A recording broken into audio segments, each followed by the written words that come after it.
আমরা কিন্তু দাদাক ক'ব দেই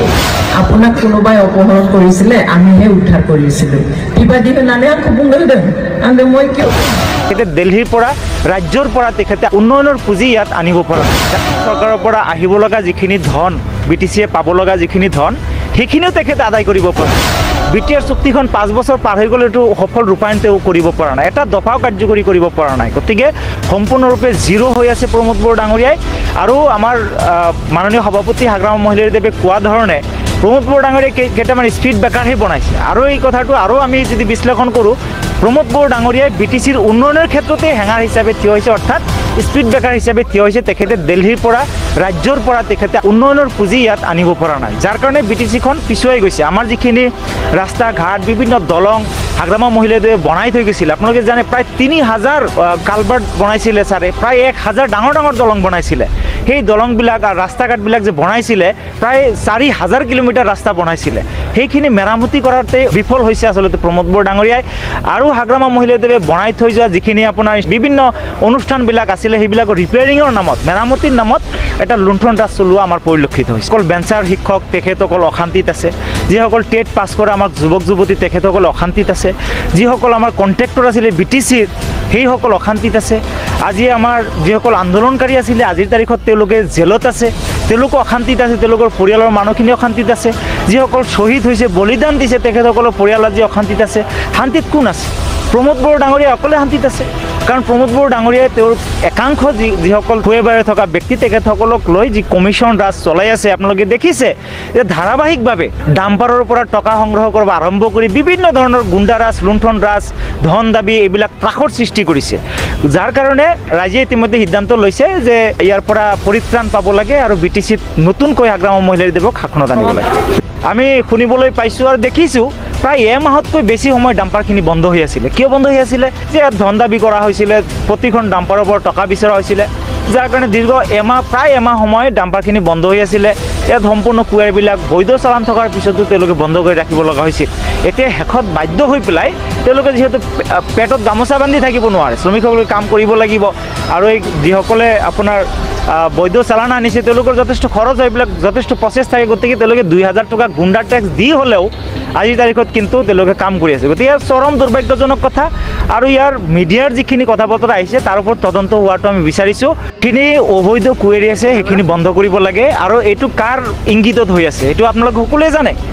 যে ইয়াত যিগৰাকী EM ৰঞ্জিত বসুমতাৰী ডাঙৰীয়া তেখেতৰ প্ৰত্যক্ষ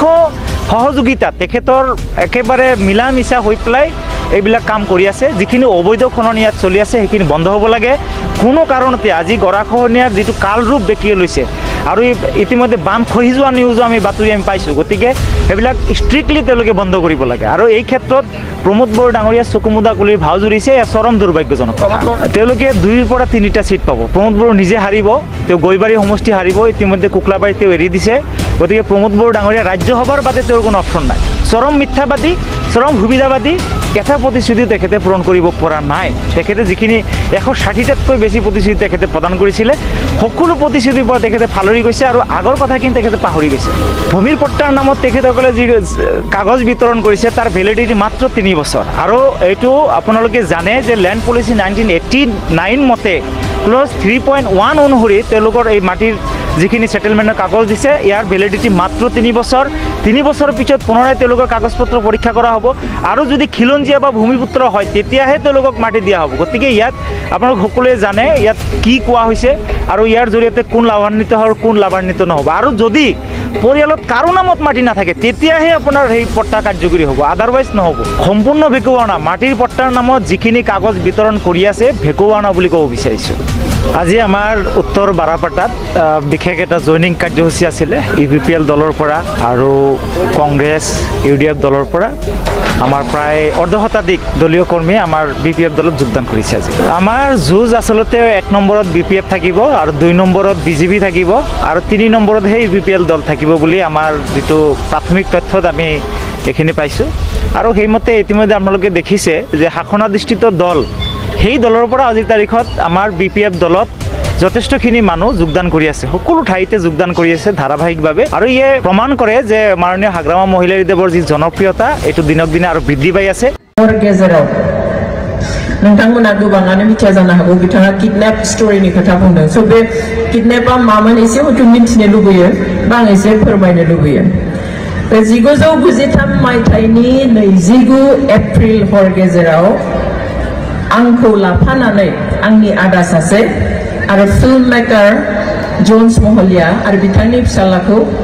आसाम पुलिसा हर गेजेराव किडनेप खालामनाय खावनानै लांनाय जोंखौ गावसोराबो सिभिल ड्रेसाव फैदों खुगा खाथे खाथे फैदों ओमफ्राय आंखौ आंनि न'निफ्राय दरजा जुर जुबुस्ति आं खेवाखैमोन हर गेजेराव सोर हौवा मानसि फैदों होननानै उनावहाय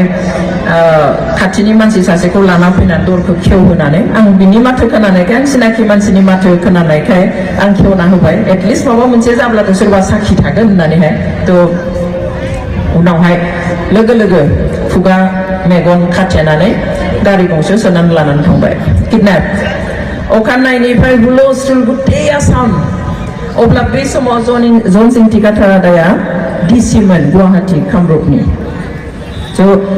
जिखालि हराव जोङो किडनेप जादों आंनि आदाखौ मालिगावनिफ्राय किडनेप खालामदों बाजैया रेल हेडक्वार्टाराव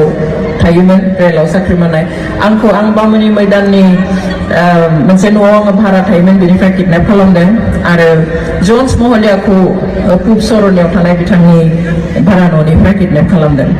अखानायै हुलस्थुल जाजोब्बाय सारा आसाम सारा नर्थ इस्ट आसामाव फार्स्ट टाइमनि थाखाय गिबि खेबनि थाखाय सासे हिनजाव मानसिखौ किडनेप खालामबायनो लांखारबायनो खारन बै समाव हाथियार दैखांनाय माबाफ्रा संगठनफ्रा मानसि किडनेप खालामो किन्तु हिनजाव मानसिखौ मालाबाबो आखाइ होआखै हिनजाव मानसिखौ मालाबाबो किडनेप खालामाखै थ' बे बाराव सोर संगठन फैखो जे हिनजाव मानसिखौ लानानै थांबाय अनजालि दैमारिया किडनेप जाबाय आं अब्लाना बरमा कलेजाव हाबहांबायमोन आं अल इन्डिया रेडिअ'आवहाय आङो बर' निउज रिडारमोन थ' दावराव जाजोब्बाय सारा आसाम मा जाखो चिफ मिनिस्टार बे समाव हितेश्वर शइकिया बिथां दङमोन हितेश्वर शइकिया बिथाङाबो टिभिआव ओंखारलायना बे समाव खालि दूरदर्शनल' दंमोन 93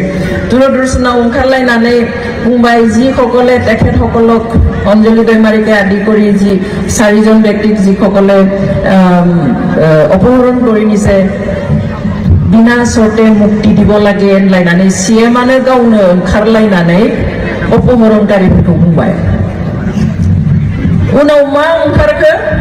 हितेश्वर शइकियानि थोननायावनो आसाम पुलिसनि बै समनि डिजिपि असिम रायनि दैदेननायाव जोंखौ किडनेप खालामदों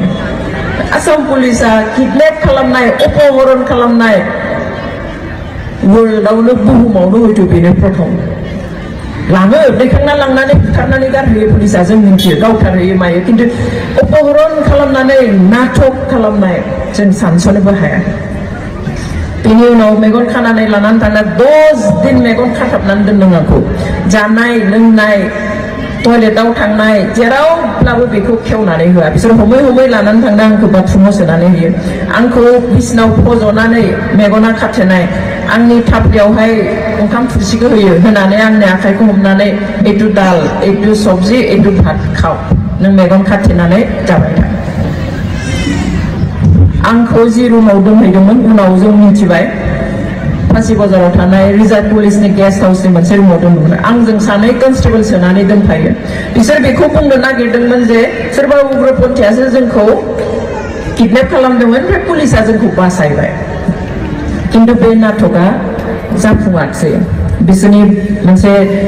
फिसा गोरोन्थिनि थाखाय उनाव आसाम पुलिस इनभल्भ दंमोन बे एक्सप'ज जाजोबदों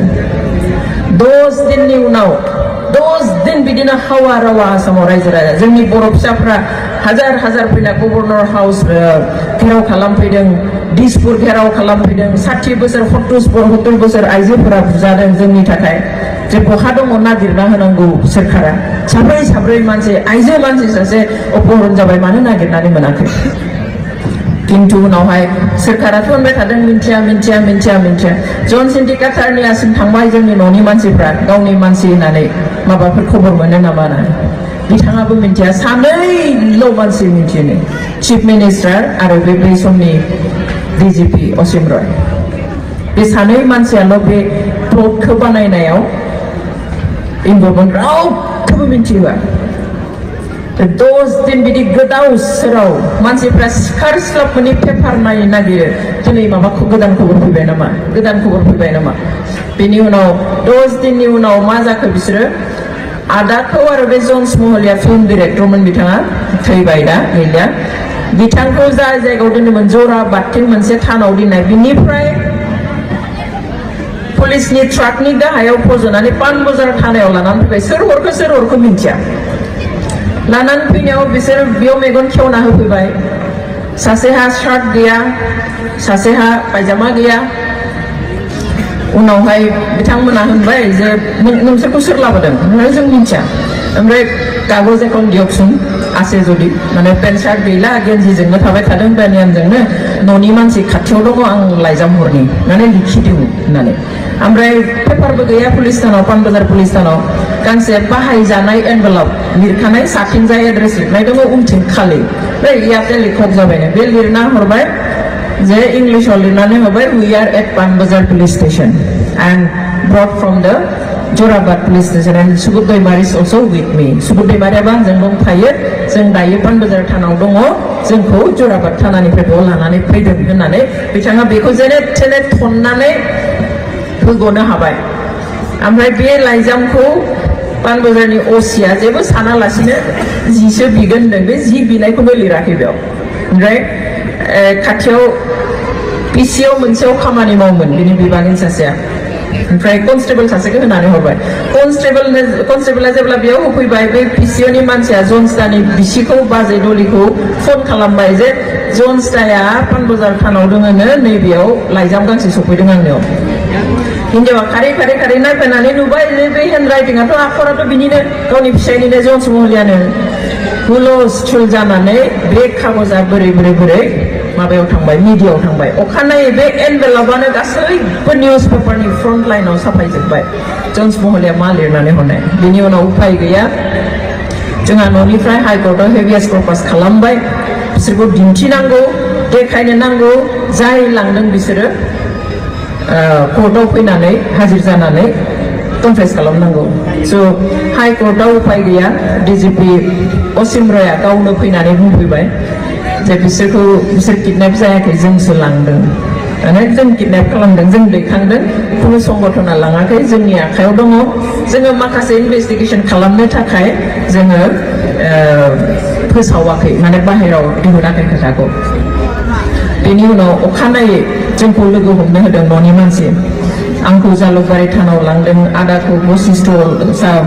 थानाव लांदों जन्स महलियाखौ आमबारि थानाव लांदों बिदिहाय लांनानै जोंखौ न'नि मानसि फार्स्ट टाइम आफ्टर 10 days नुनो होदों आरो ओइखालि प्रथम मेगननि जिखौ खेवनानै होदों 10 दिन मेगन खाथेनानै दोननाय हरखाब स्रां नुनानै दांलाब गोलैनानै थालायदों आं बेबायदि अबस्था स'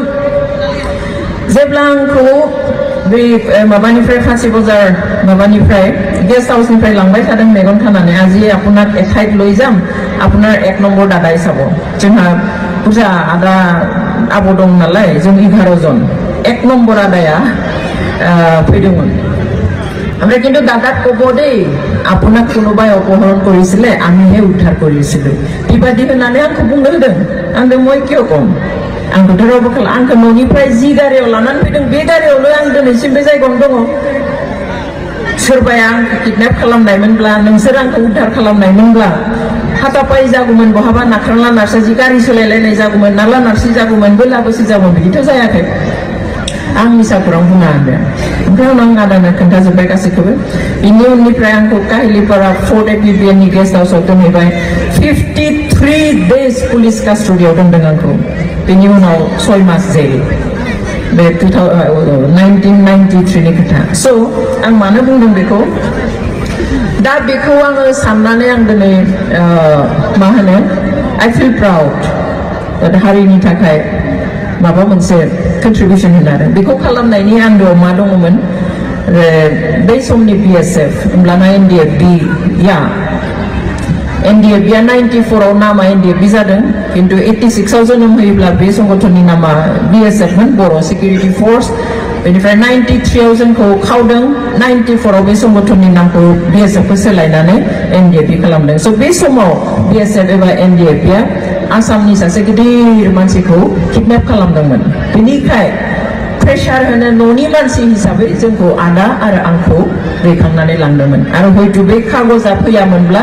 जोंखौबो दिनै नागिरना मोननाय नङामोन आरो बेबादि घटनाखौ गुबुन स्टेट पान्जाबफ्राव खोब खालामोमोन रिटालिएट खालामनाय जे जायफ्रा बे आन्दलनाव दङ बिसोरनि न'खरनि मानसिखौ उल्था लांनानै बुथारहोयो स' जोंखौबो हयथ' बेबादि खालामगौमोन खिन्थु इसोरनि अननायाव बे खागज टुक्राया नुजाफैनायाव जोङो गोमायाखिसै बा जोंखौ खोमानो हायाखिसै स'